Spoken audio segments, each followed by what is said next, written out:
I think you should just get a little bit pissed off anytime yourself or your own mindset or your mom or your friends or some stupid person at work or even somebody at church says you can't do that. And it's like, I'm going to make sure that's true before I ever even start to believe that. Right. And I think when you start looking for the reasons that it can be true, you find them.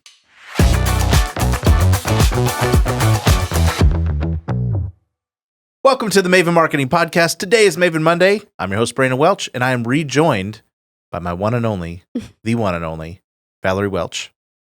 We're Hi. back for part 2 of the highs and lows of building our business. This is the place where we answer your real-life marketing questions so we can grow your business, eliminate waste in advertising, and achieve the big dream. And we're talking all about our big dream. And it's been good. Last week's episode was so good that we recorded 5 minutes ago. But it was. I'm so happy with what we've already talked about. And we have like 10 more questions from everybody that we're going to try to get through in the next half hour. So thank you for tuning back in. And last we talked a lot about starting the business and all the things we learned, just managing risk. And now it's kind of like, okay, what is a day-to-day like now? And the first question is, I'm sure you guys have bad days like everyone. What do those look like, and how do you overcome them without them getting you down? What does a bad day look like for you? Surely you don't ever have bad days. Oh, yeah. Never. I will say they probably look like I have forgotten to make the space to give her a summary of my day or what's going on. Actually, I'm better than that now.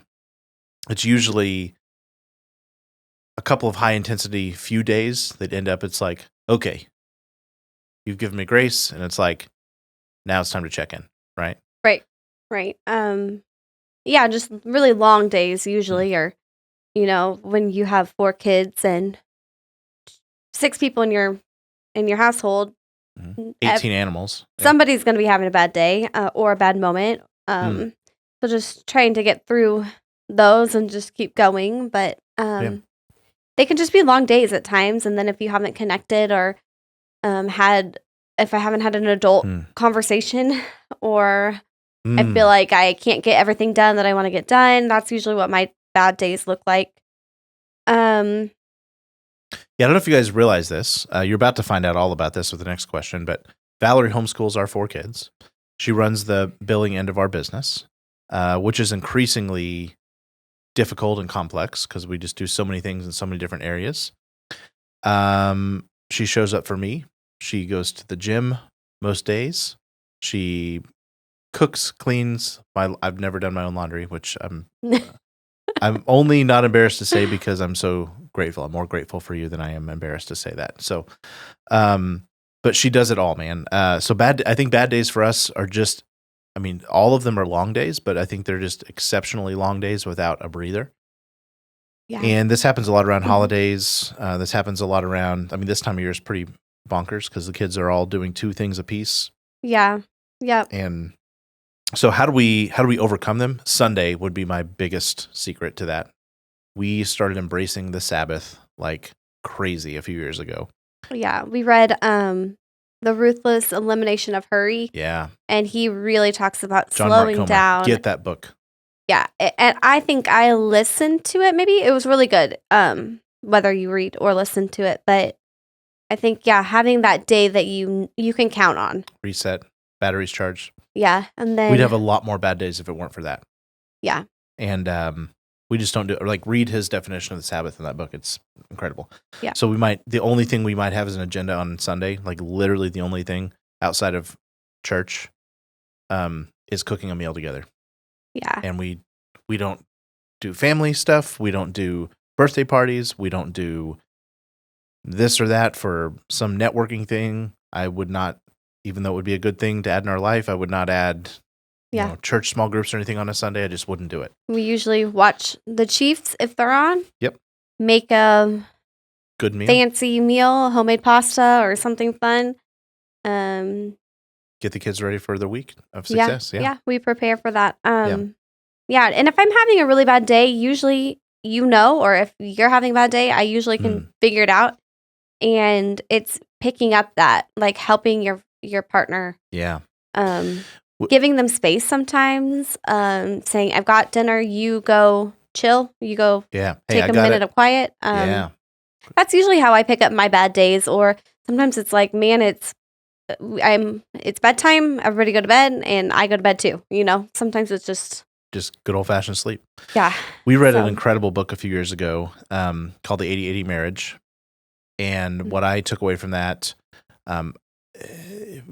there's so many, I think, modern things that people try to teach you about marriage, and there's so many old-fashioned things. And this is just a very middle-of-the-road common sense book. But it's talking about you can't always be sacrificing for your partner, because that doesn't lead anywhere sustainable. But you also can't be the one, not putting in any input. So instead of being the 50-50 or the 100-100 model, it's the 80-80. That's where they get the rule. But just fine-tuning when you wake up every day, or at least you always come back to the goal of how can I fill her tank? Mm-hmm. And I know she does that for me. Man, that it's kind of that simple. Yeah. And it's empathy. We always encourage each other to do, like, if he wants to have a guys' night, I try to make that happen for him. And I don't think I've ever said, I want to go do something where you've said, oh, no. No. Yeah, it's of course. Because we want each other to be happy. How can I help? We want, and most of the time we just want to be home. But it's not a scorekeeping thing. I think I've seen a lot of people get in trouble with this scorekeep. Like, well, you got to do this, so I get to do this, and you spent that money, so I get to spend that money. And it's not. No. Like, I think if you're just in tune to the same goals, and I think first and foremost for us, it's to build a strong bond with each other. Mm-hmm. You just want that for your person. And so I don't want to say we don't have bad days, but it's like, man, they don't stick. And it's usually like, oh yeah, crap, I did that. I should have known this was coming, because I got home late and we didn't make time for this conversation. Like, even a 6 a.m., 15-minute having coffee together changes everything for us. Yeah. Yep. I don't know why I threw this in here, but Riley's grandma came in a few months ago, and she was just the coolest thing I've ever seen. And they've been through some really tough. They've been married for a ridiculous amount of years, like maybe even like 60 years or something like that. I said, "What's your secret?" And she said, "Easy. The secret is never giving up at the same time." I thought that was great. So that's pretty true. I mean, true. Yeah. When I'm having a tough moment, you're usually picking me up. I would just say when your person is stressed, hurting, insecure, tired, sick, anything like that, they're not going to be their best selves, and they're going to throw things at you that aren't necessarily the best of their best selves, words and looks and size and things like that. And you just got to learn to take that signal instead of an insult and a jab and say, she needs a fuller tank. Or he needs a fuller tank, right? Yep. Would you agree with that? I agree. Yeah. Mm-hmm. Valerie, 4 young kids, homeschooling, working in the business. How do you manage such a crazy world? What can we offer our friends on this one? Well, I mean, I don't feel like this is that crazy of a world, but maybe that is true. The crazy one. You slowly boil the frog in a pot of water. I kind of had a pissed off moment, I guess, with school, and so that's why we kind of pulled them out. It's always a family decision, but I just feel like what I'm doing is I homeschooling my kids is part of my vision right now. So I'm going with that. It's hard every day, but it's good. Hard doesn't mean bad, and I think I read that in a book as well. And so it's really good, even though it's really hard. The kids are getting older, and so they're really helping, and I love to see their bond and their friendship. And so I think what was really crazy was when they were little, when they were newborn, 1 to 4 years old. But you're just in it. You're in that moment, and so it doesn't feel. Or for me, it didn't. But I think that's so powerful, because I'm not sure. I'm not casting judgment on anybody, but I'm not sure that everybody has that reality of that mindset.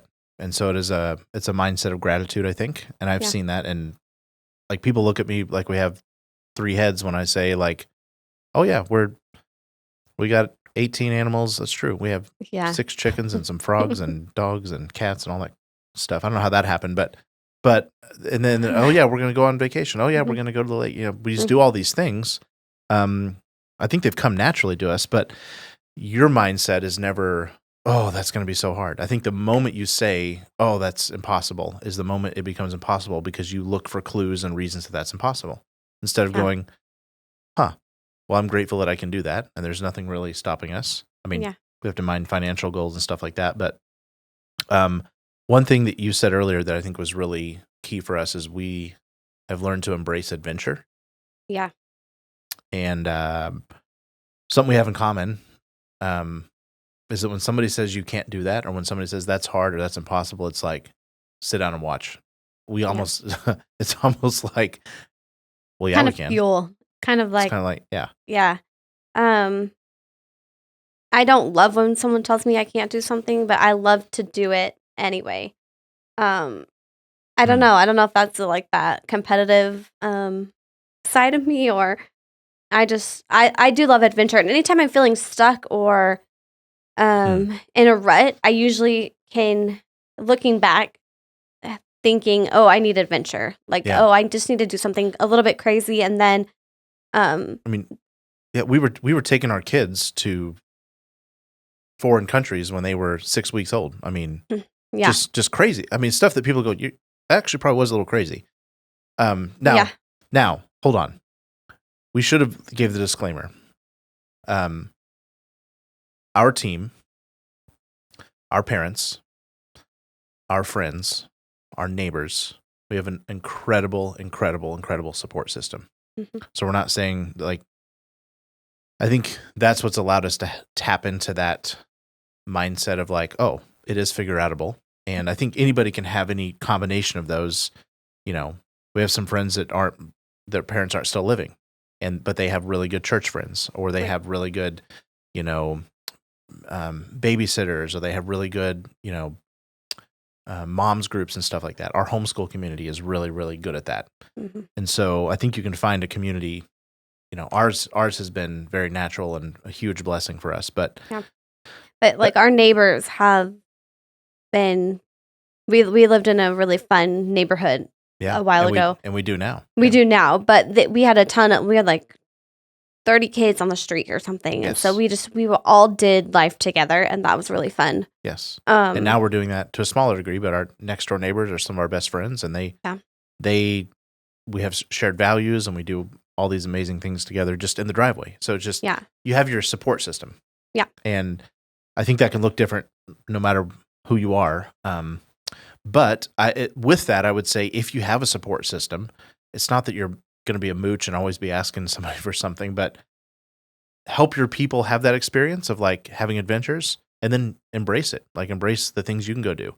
You can take all 4 kids out to a dinner and it not be chaos. You can put them all in a car and drive to the beach. And I You think how can. we started that was we did that when they were newborn. Oh, that's huge. We didn't, like, keep them at home and then all of a sudden try to take them out when they were a year old. We took them out when they were newborn, and, I mean, I remember I would go, like, do an activity or something, and Archer was a newborn, and Giovanni and I were in the double stroller, and Jude was holding onto the stroller so he wouldn't get ran over by a car, and that was just, like, I prepped them, I set them up for that, I told them this is what's gonna happen, and, yeah, we had moments where Yeah. you would have a baby cry or an accident or Yeah. just an off day or something. But when I knew what it was going to look like. I told them what it was going to look like. And we had some things in place like that. Then it really wasn't that big of a deal. Yeah. It was an adventure, and when we would get back in the car to go home, I'd be like, we did it, like, and that felt good. And they've never known any different, which I think is huge. Right. They don't view going out in public as like this big context switch. And I'm not trying to say our way was the way or something like that, but I am saying that what I did learn from that have learned from you is like, be up for the adventure, man. Like, don't believe the lie that somebody tells you. For us, it's been a lot of things. It's been, for whatever reason, I had this stupid idea to fly helicopters and airplanes, and how many millions of people will tell you it's too expensive and it's not possible. It's like, you can find a way, and I found a way. And it wasn't because I just wrote some big check for it. It was because we found a way to build that into our lifestyle and our business. And I put in the work and I studied and I met people and, just all the things get together.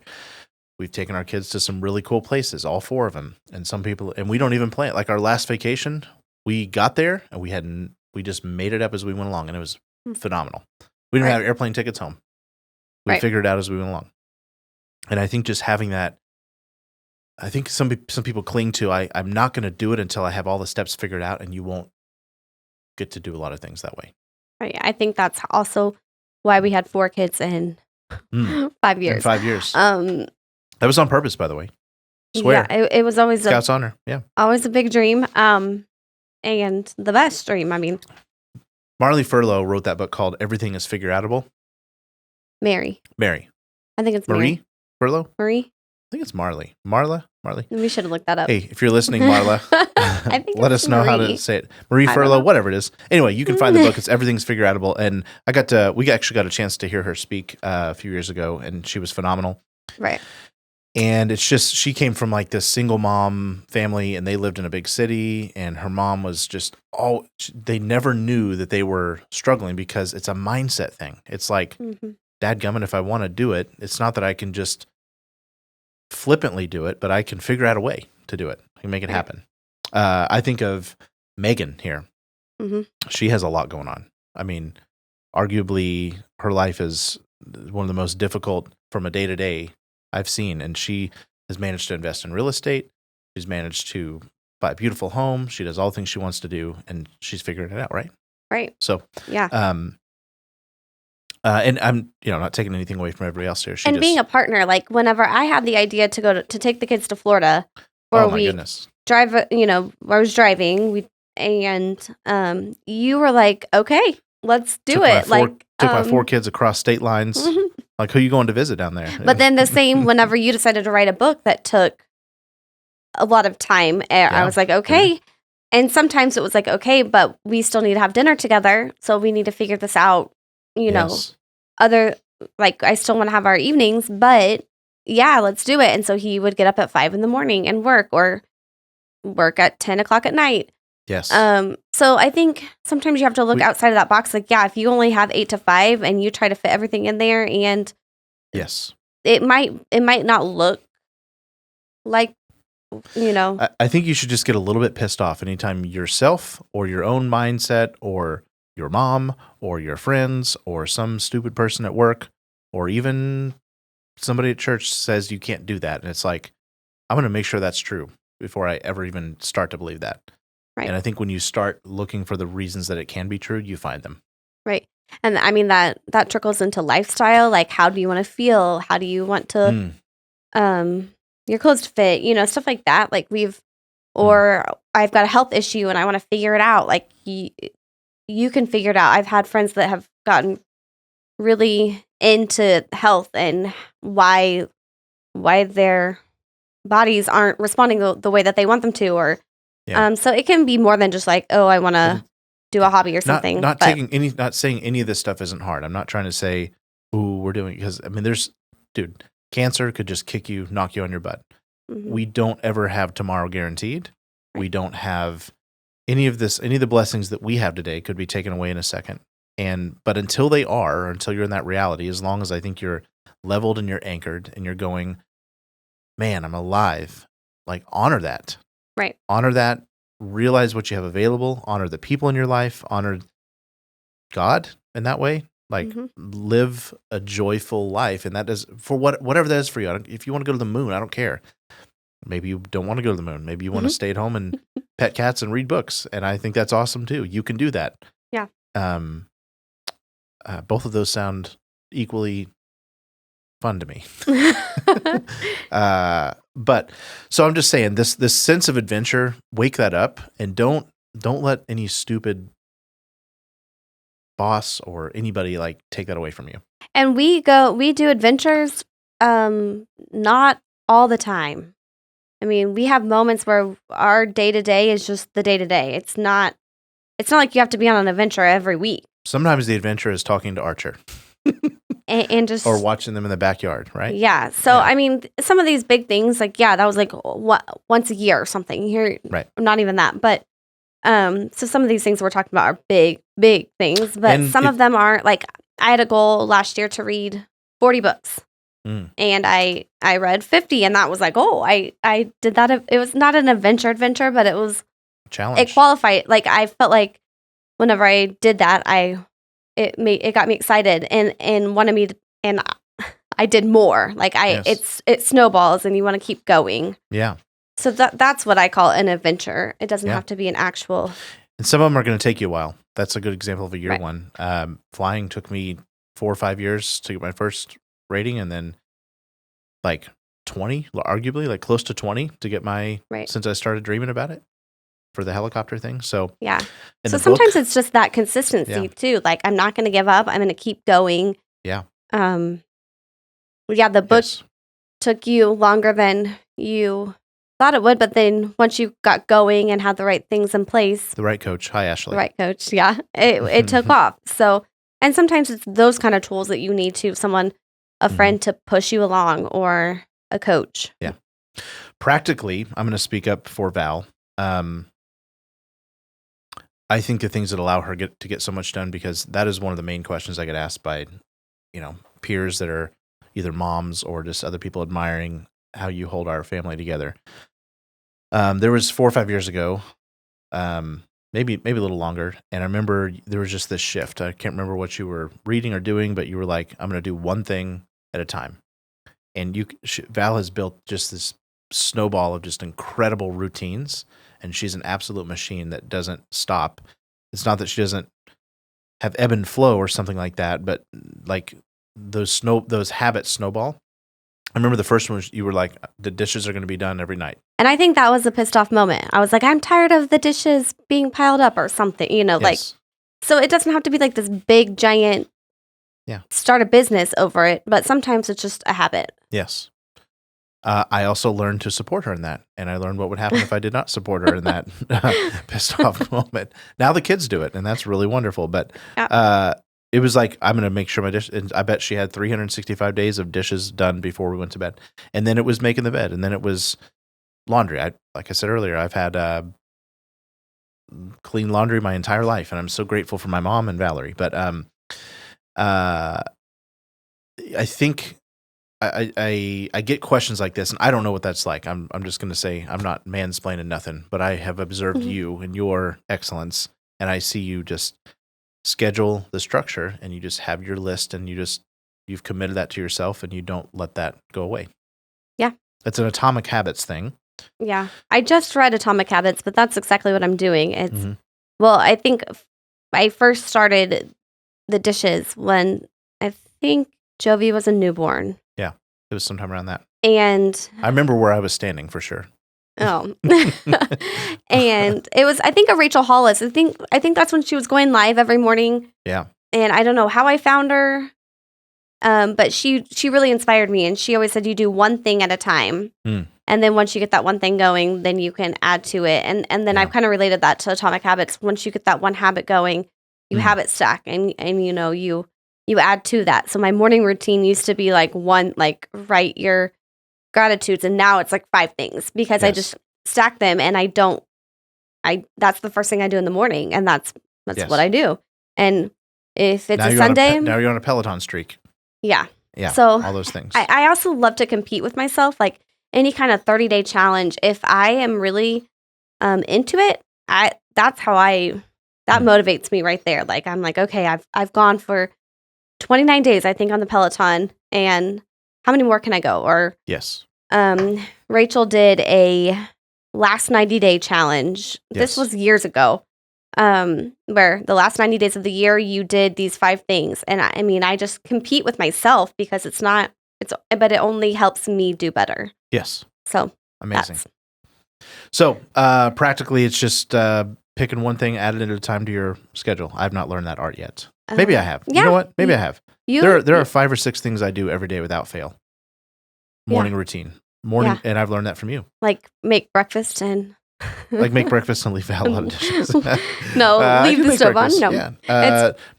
Honestly, practically for me, thanks to my buddy Rich, he's a drummer, but he's also my buddy Rich.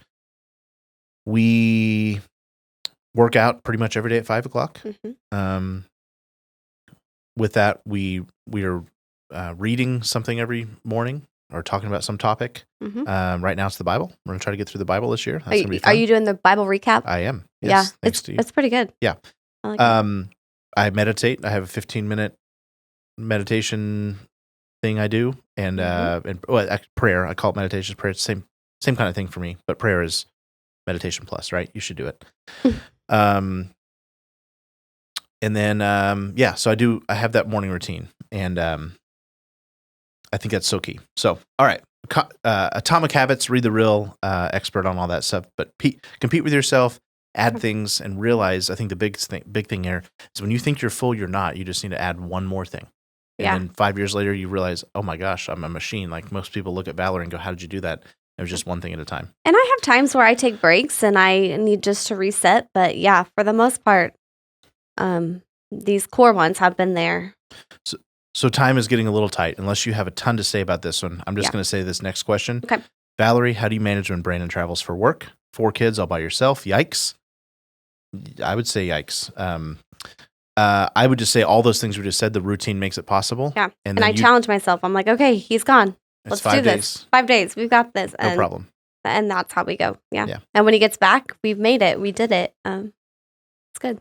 Okay. Question. Brandon and Valerie, you have such a strong marriage, or at least it appears so. We've got him fooled. How do you keep a strong relationship with each other when there's so much going on? I'm going to run through these because there's so much to say here. You jump in if you need anything. Yeah. A lot of this is a recap from what we talked about. Right. Guard your time like your marriage depends on it, because it does. Mm-hmm. You've got to, guys, if it's 30 minutes in the middle of the day, like that's a great time actually to stop and connect. If the night's going to be crazy and we're going to be doing stuff till 9 o'clock, or I've got to leave for an early meeting on the same day and be somewhere at 6, like you've got to find that time to connect. Sometimes it's sitting by each other. Last night we sat by each other on the bench at basketball practice, and I had the kids scoot down and I sat by him and we caught up. And, yes, and that was sure perfect. Yep.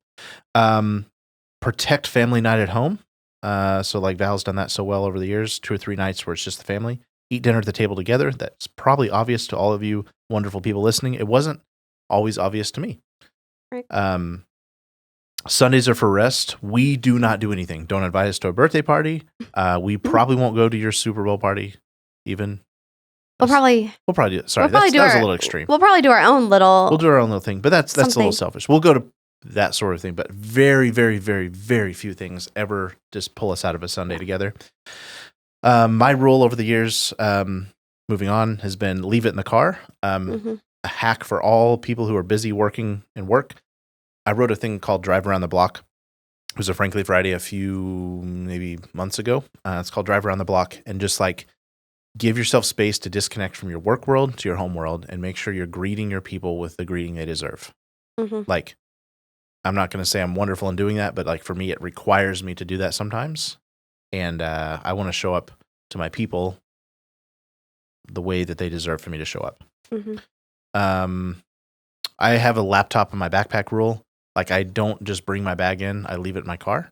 And so that's a very conscious thing that takes a lot of effort for me to get into work mode. I never let those things parlay. I learned that maybe 8 years ago. Yeah.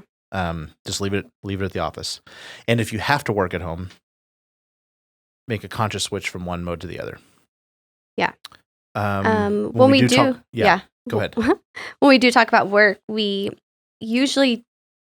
usually like you're high or you're low in the evening time. Yes. And then if it's like a work question, like because we do work together and I do need to talk to Brandon, but I usually say call Riley and schedule a time with her. That's actually not far fetched. No, it's you usually probably shouldn't tell your wife to call your assistant, but that's I mean, sometimes that's what we have to do. But usually I look at the calendar and I try to find 30 minutes, or I send him a text and say, hey, do you have 10 minutes that I can ask a question? And he usually makes that time available. What's next? What? On the list? We don't stop pursuing each other? Yeah. That one? Yeah. Is that yours? I mean, I think it's true. Yeah. I know you don't stop pursuing me. No. You're really good about gift giving or flowers, especially if I'm having a rough moment or day. Just text of appreciation. Just texting, I appreciate you for this. I saw you do this yesterday.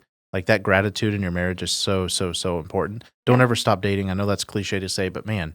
Yeah. You compliment me a lot too. You're always like, gee, thank you for doing all the laundry. I know that took a lot of time. Just that makes me feel like, oh, wow. Like I'm glad I got that done. Or, just he noticed. He noticed that I did that. Do you all notice? The clothes are clean. Okay. This is a good hack you've had over the years. Would you talk to your best friend that way? That goes with how you talk to your kids, your spouse, maybe your dog. I don't know, but that trips me up sometimes. I'm like, wow, I need to walk away and come back and apologize and start over because these are your people. Yes. Yeah. Big hack for us is always be doing something together. I don't care if it's a puzzle. I don't care if it's something you're thinking about with your kids. Kids kind of make you do something together, I think, hopefully, in your marriage. But or if it's a show we're watching, we pick some rerun of something and we sit down and watch that. If it's a vacation we're planning, if we're making dinner together, we're always planning a date night. Yeah. Always have something you're doing together. Yeah. Yes. Yeah. The lake has been that for us, for sure. Guys, just put in the effort. Like once you're married and once you're doing all these things, the effort equation doesn't get easier. It gets harder. You have to show up. And if you wake up with your goal to fill that person's tank, it's gonna, don't do it because it reciprocates, but it's going to create an energy in your marriage that makes bad days fewer and farther in between. And when you're connected, it's not that hard. I mean, you can fall in and out of it, but yeah, you can. You just have to notice and then just make subtle moves. No big moves. We're constantly learning. Also, like we love to go to a conference, or you said read a book together, or podcast. A podcast. We're doing the Bible recap kind of right now. You're kind of doing it with Rich, and I'm doing it with a group of ladies. But we're sharing that experience, or like, and what did you think about that? Or yes, and we're always trying to push ourselves. I feel like together and yes. Okay, next question. Reverse 3, 5, and 10 years ago. What would you tell yourself? I'm just going to go through these. Okay. 10 years ago, I would have said I would tell myself, you're going to need God, stay close. And it's not like we were ever far away or that was ever totally, it's not like we had this big, outside of God journey. It's just, I think what I've learned is surrounding myself with people who are constantly bringing that type of spiritual influence to my life is exponentially different than when I just didn't necessarily purposely do that. And I'm not saying like I went on some weird, like, I've never done anything crazy or anything like that. Neither of us have. But I'm just saying, like, making an intention to put godly spiritual people in your life. And when I was starting out 10 years ago, everything felt good and everything felt affirmative and everything felt exciting. And I think if you're not doing that on purpose, you wake up and you go, oh, I need more of that. And that's what's happened. So 10 years ago, I would have said, you don't have to say yes. You don't have to say yes. You don't have to say yes. Make sure it's on mission for you.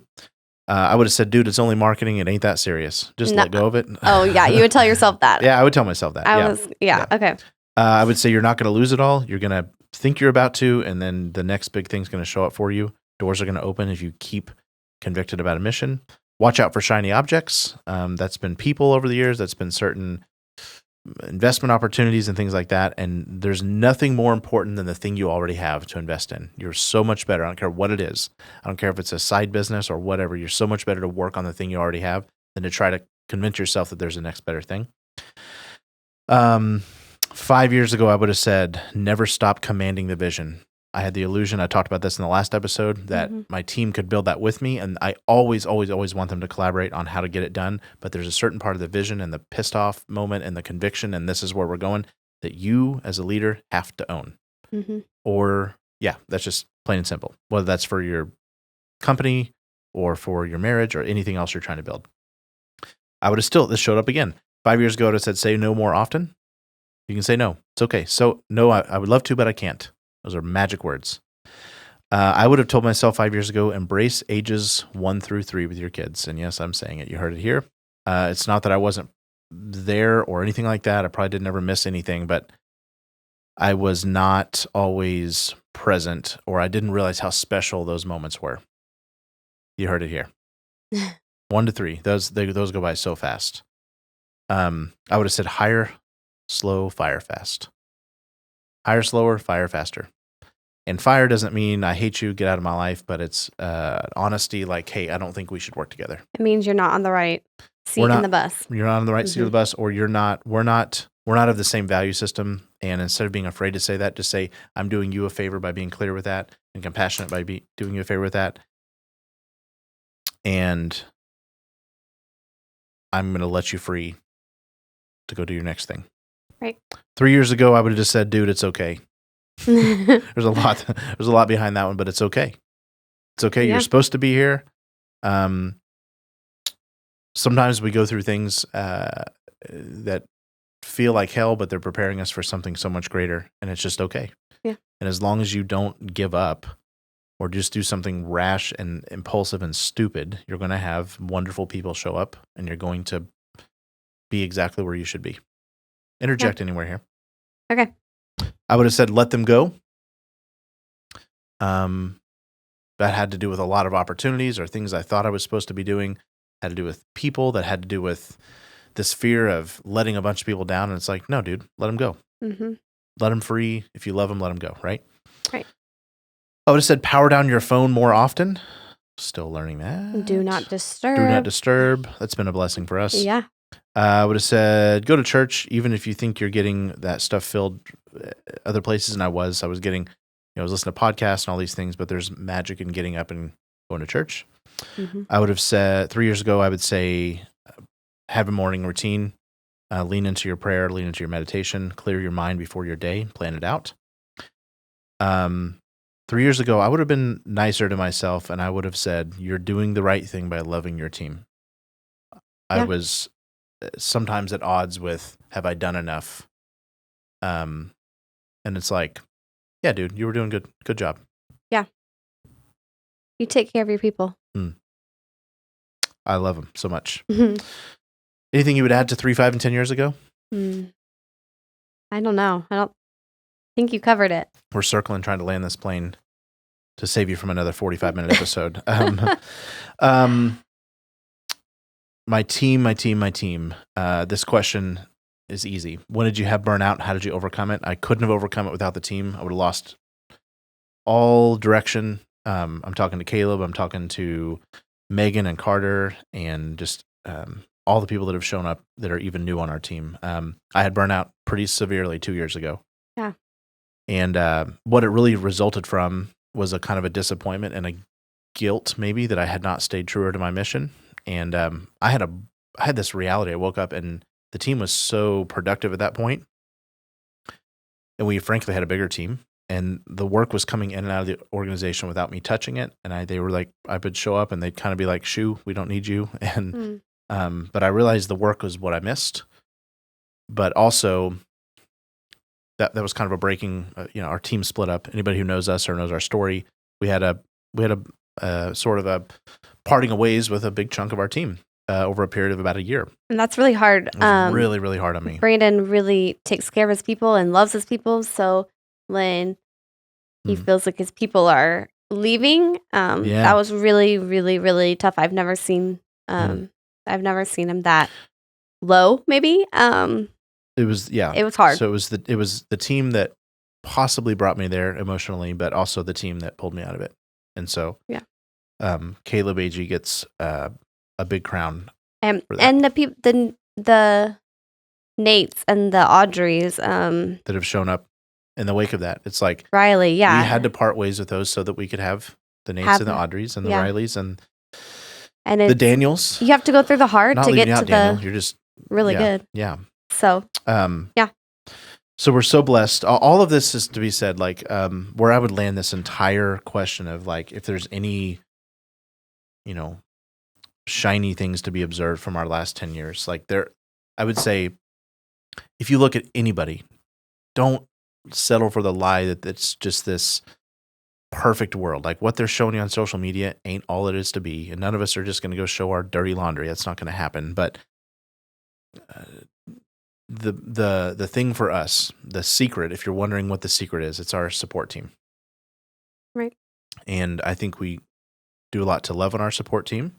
It's our moms. It's our dads. This is our 10-year anniversary. So all of this has happened in 10 years, not in 1 year or 2. Like that's cliche to say, but you don't see all the background unless you've been here for it. Yeah. And then all of a sudden you see all these things that we've done in 10 years, and that's just not reality. It's not, It's been year after year of and it's hard not easy. Work and it's not any easier than it ever has been. It's learning and growing, right? We're just a little bit more wise to maybe when we get into down situations, how to not stay there. Yeah. I would say God plays friendships. Keith, Taylor, Tyler, our clients, Dee and Randy, Dr. Rice. There's been Lori. There's been so many people who've shown up for us on a client level. We started as a business partnership, and they become dear, dear friends. And I'm so sorry if I left anybody off that list. So that's kind of like our clients are our friends. And that's really maybe a big part of the secret is when we're working, we're having fun, and we're doing things for people that we love. And Mark and Julie. It's a passion. It's not just we're just doing this and we're done. It's a friendship, a relationship. Our neighbors. We get to see these people a lot too. Like we put effort into that. So. Tim and Nancy, Kristen and Marcus, Brandon and Kendall, Taylor and Kelsey. I shouldn't do this because I'm leaving people out. Yeah, there's so many. I don't know why you're doing that. My point is lean into your support system. If you don't have one, I would encourage you can make it. You can find it. Yeah. And it might be smaller. Like we've built that up to a large number just because of clients and business and the nature of that over the years. And I've made so many friends by just walking up to people and just talking to them, just like you did with Bill. I mean, people are people, and you can. I mean, I can pretty much talk to a wall, but I think that's okay. It feels uncomfortable. If you see somebody who's doing something that you admire, go out of your way to take them to coffee. And you'll be surprised at how nice they are. Yeah. Don't settle for the lies that it's hard or it's too hard. It is hard. Believe that. Yeah. It's not too hard, and there's nothing that you can't do. That sounds so cliche, but dadgummit, get pissed off when somebody says you can't do that because you can, and you just got to take inventory of what's in the way of that thing, right? And remove it. Lean into your people. Love your people. Yep. Anything you would add to any of that before we land the plane? No. I mean, I want you to give this a like and a subscribe if you want to hear more from Valerie. I'm going to show her proof that she needs to be back here more often. Oh. Guys, thank you. This podcast and this book and what's next, this podcast and our book and all of our stuff that we've been doing is a big, big part of what's next. We want to empower entrepreneurs. We want tens and tens of thousands of entrepreneurs to say, I got a little more confident. I grew a little more fast. My dream became a little more real. And we want to be a part of that. You do the hard work, but if we can be any inspiration to you whatsoever, I hope that you'll allow us to do that. And so, thank you for being part of the podcast. We're up to 4,000 subscribers now. Yay. Holy smokes! Maybe by the time this goes live, it's like 5,000 or 6,000. It's taken off. So, it's been a wonderful 10 years. We're not even close to being done. Nope. I love you. I'm proud of you. I'm proud of you. Thank you guys for listening. Have a great week.